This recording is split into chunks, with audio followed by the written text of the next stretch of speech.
Don't forget to pray in the lesson and make sure you have a pen, pencil, a map notebook, and make sure your homework pages are out, just handy at least, so you know what you're supposed to be focusing on.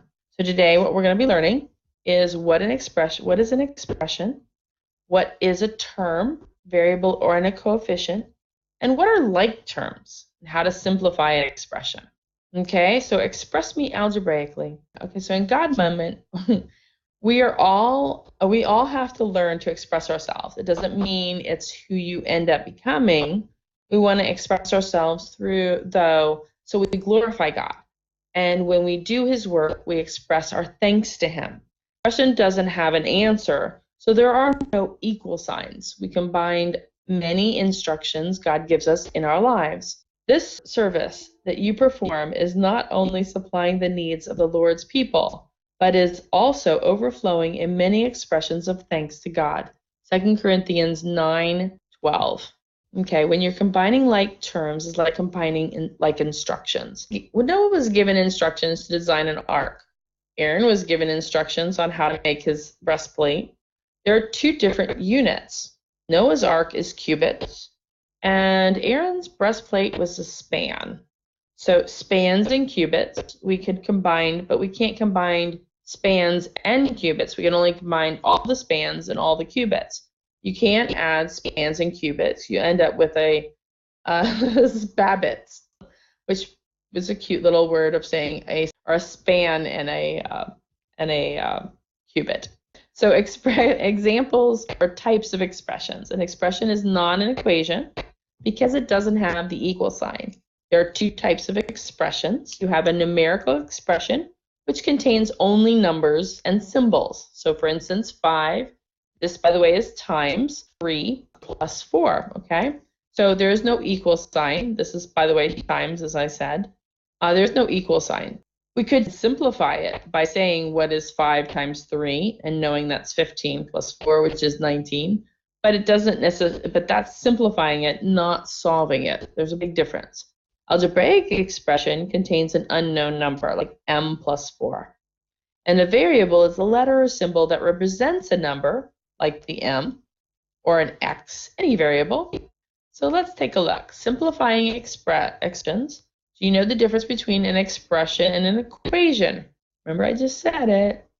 Yep, that's right, the equal sign. That is an equation.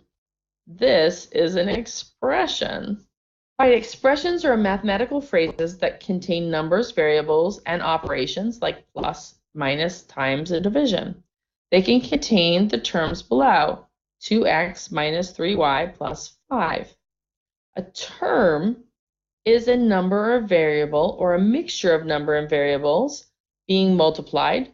Terms are separated by an addition or a subtraction sign in an expression.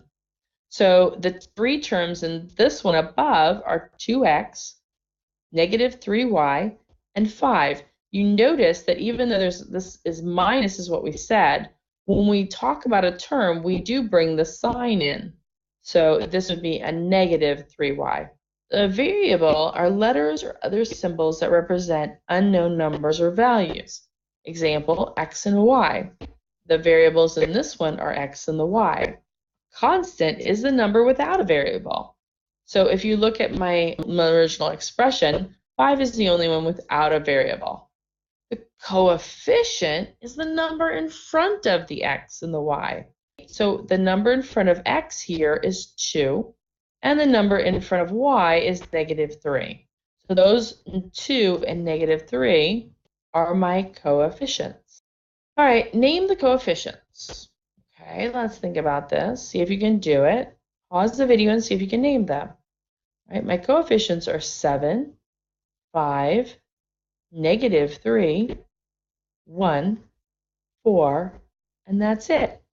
Negative 15 is a constant, not a coefficient, so don't forget it. Okay, and so in terms of 7x, x is called the coefficient. A coefficient is the number in front of the variable. It's also multiplied to the variable. So what that actually says is 7 times x. So a variable by itself, like just y, has a 1 in front of it. So the number in front of this one, even though there's not anything there, it's like saying an apple or AY. If I say I have a Y, well, then you know you have one Y, right? So if just like saying I have a apple. Ooh, this is a little tougher because now I have them kind of mixed, okay? And this is all one big term. I will not say my coefficients are 2, 3, and 12. That would be actually incorrect. I need to multiply them. So I'm going to say 2 times 3 is 6, times 12 is 72. So my coefficient is going to actually be 72. So be careful, okay? So when I have addition, like the previous one, if you look at that one, I didn't simplify it. I could have, but I didn't have to. And right now you don't have to simplify it. On the other hand, when I multiply, I do have to simplify it. So be careful. So let's take a look and see if you can do this. All right, I'm going to pause the video and see if you can name the coefficients. All right, so we're back. 3 and 5 are my coefficients, but I can't leave them that way because it's 3 times 5, so that would be 15. Number B, half and 4 are again my coefficients, but I can't leave them that way. Remember, I have to multiply them, and half of 4 is just 2. So C, my coefficient is 1, and D, my coefficient is -1. You can't forget that sign in front. So let's try some more. See if maybe we can do more of these. This is a little harder, so see if you can pause the video and see if you can figure it out. So in this case, I need to bring that 5 forward because it would actually be 6 divided by 5 is my coefficient. This one's going to be 9 divided by 7. On this one here, I have to multiply them. So I have 0.02 times 0.8, okay? And if you remember from your previous math classes, hopefully you do, that when you multiply two decimals, you actually ignore the decimals. You just go 8 times 2, which is 16, and then count. I have 1, 2, 3 decimals, so I'm actually going to have 0.016. So try that with this one if you didn't succeed on this one, right? So 6 times 1 is 6.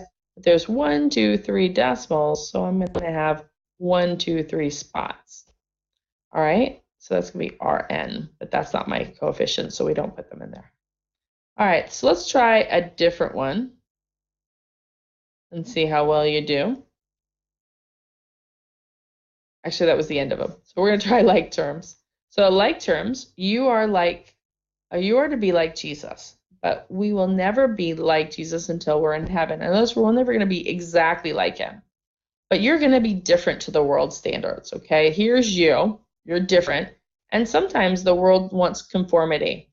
Don't let yourself be conformed. Stand out. Make a difference for God. Because he called you to stand out. He called you to be different from the crowd. And sometimes it's hard to do, but he still wants you to do it. So he created us the same, yet different. And in a lot of cases, if you think about it, we may have like, this person may have brown hair, like she has brown hair and she has blonde hair. So she's different that way. So not only does God call us to be different, but he's made us different. So don't ever forget that yes, God created you different. Every one of us have different fingerprints, different lives, different hair color, different eyes. There is no one else exactly like you. God made you just the way you are. He made you perfect in the way he wanted you to be. Like terms, okay? In the expression 7x plus 9y plus 15, you have 1, 2, 3 terms. Remember, terms are separated by addition or subtraction signs, right? So these 7x, the 9y, and the 15, they are called terms, okay? A term can be a number, a variable, or a product of numbers and variables. Terms are expressions that are separated by addition and subtraction. So let's count the terms. 1, 2, 3, 4, 5. In this set, we have 5 terms. Like terms are terms with the same variable raised to the same power. And so the coefficients do not have to be the same. Okay, so another for constants like 5, a half, and 3.2 are also like terms because they have no variables. So I could add, if I had to add 5 and a half and then 3.2 and simplify it. But like terms have the same x, not, now watch out, this is not the same as the 2x. Okay, this is to the power of 2.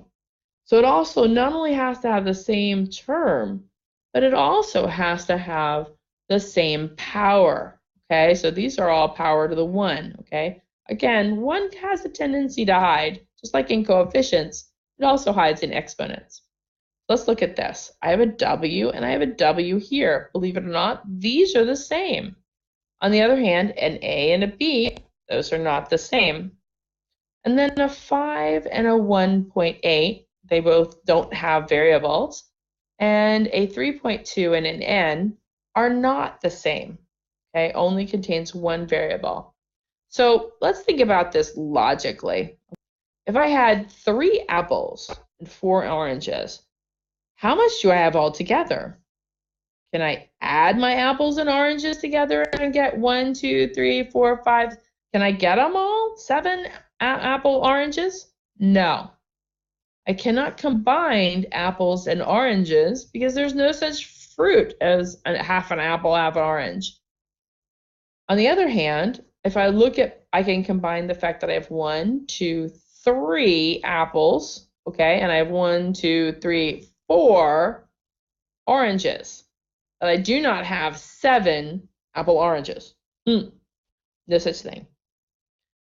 So, like and unlike terms. Name like and unlike terms from God versus the world. I want you to think about this and see what you come up with, how God classifies us and how the world classifies us. Because God looks at the heart where the world looks on the outside. So you take a few minutes, pause the video, see if you can come up with some things, and then come back and I'll come up with some answers for that. So in this case, God looks at the heart. He looks inner, okay, your inner self, your inner beauty. He looks whether or not you're searching for him. On the other hand, world rich, good-looking, GQ, like a model, perfect shape. Whereas God doesn't care about that. He loves you enough to change you if he want, as far as healthy. But he loves you so much that it's okay, and he doesn't care. It's not the outward appearance is not what he's looking at. He's looking at the heart. And David is a really good example of this because remember, David had 7 other brothers, and Samuel thought those were going to be the king because they looked pretty and gorgeous. And look what happened with Saul, who was picked because of his beauty and his strength. Whereas David was the little boy, the runt of the family, and God picked him. So that always makes me encouraged. So let's take a look at identifying like terms in the list. So I want you to, kind of write down what else matches 3T. Think about it. 7T, right? So those are together. So we're going to put a little box around them. Now I want you to see if you can pick, I'm going to pick a different color. Let's see if you can pick what matches this 5W squared. What else is 5W squared?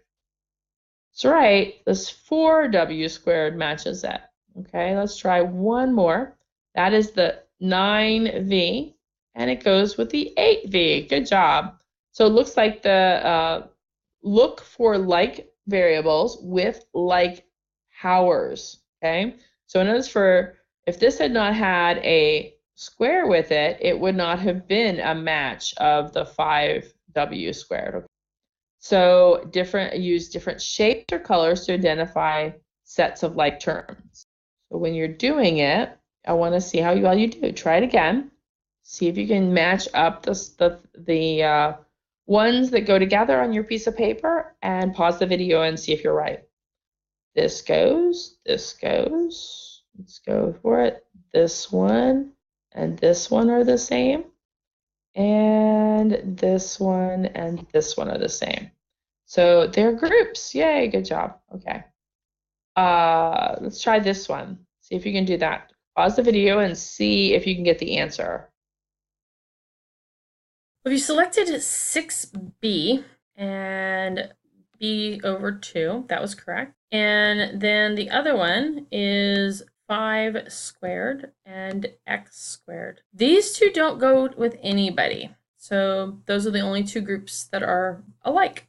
All right, so one more thing we're going to be talking about is simplifying like terms. So if we have 5n plus 3m minus 2n plus 4m, we could put them together. In other words, I'm going to come over here and I'm going to say, okay, I need to know all my 5n's. So I'm going to put them there. Don't forget the sign in front of it. That's going to cause it to be a problem if not, okay? And then I'm going to put over here this 3m plus 4m. And we know that both of these are going to be added together. So 5n minus 2n gives me 3n, and 3m plus 4m gives me 7m. And they're both positive, so this would be basically 7m plus 3n. There you go. There's my answer. You can kind of either do it this way, where you're looking at it this way may help too. So let's do some practice. So here's an example. How many terms are in the following expression? 1, 2, 3 terms. So how many terms are in the following expression? Pause the video and see if you can answer the wonderful answers here. And then we're going to give you the answers. Good. It says 4. These guys together, which of the following are like terms, are the same. This one does not have a like term. And then this one here, I just have these two and these guys here, okay? So all of them, the only one that doesn't have a like term is 7a squared. Hopefully you got those. So we're going to go back to our beginning, very first slide, and I want you to take my wonderful first exact one, and I want you to simplify that. So pause the video and see if you can simplify it. You're going to get 12x plus 2y minus 15. If you didn't get that, then you probably need to do it again. Think about it. Don't forget that negative 3y does need to keep its negative. You try now. Pause the video and see if you can get the answers. Here's your answer. So hopefully you got them. We're going to try a couple more. Pause the video and see if you can answer that. Let's see that one more time. Pause the video and see if you can answer this. This one here, the only two that I can combine are these two. So that's the only reason why it's 6 and then 3. And then these are the only two that I can combine, hence why it's 9. On this one here, the only two I can combine is the 5f squared and the negative 3f squared. And this one here, I have a b squared, and a b cubed, so none of them can be combined, so hence it would stay the same. So let's try another set. Pause the video. This is basically you're going to be simplifying, okay? Make sure you realize you're going to be simplifying. See if you can do this. These are a little harder. Let's try one more set. Okay. And as again, that's a little harder. Now this one's what we're going to do together. It's find the perimeter of a triangle. Remember perimeter, you're just adding up side 1 plus side 2 plus side 3. So you're just going to go 7x plus 1 plus 7x plus 1 plus 3x. So now I want you to actually combine those like terms. See if you can do it. And I'll pause the video and I'll tell you the answer. There it is right there. Hopefully you did well on that one and you had no problems. I do have a little simulator if you want to try it. I'll try and make a video if I think about it. So try and do this one. Homework is going to be Unit 1, Assignment 2. And here is your exit ticket. See how well you do on it. Pause the video and see if you can do it. Here's your answer. Have a good day.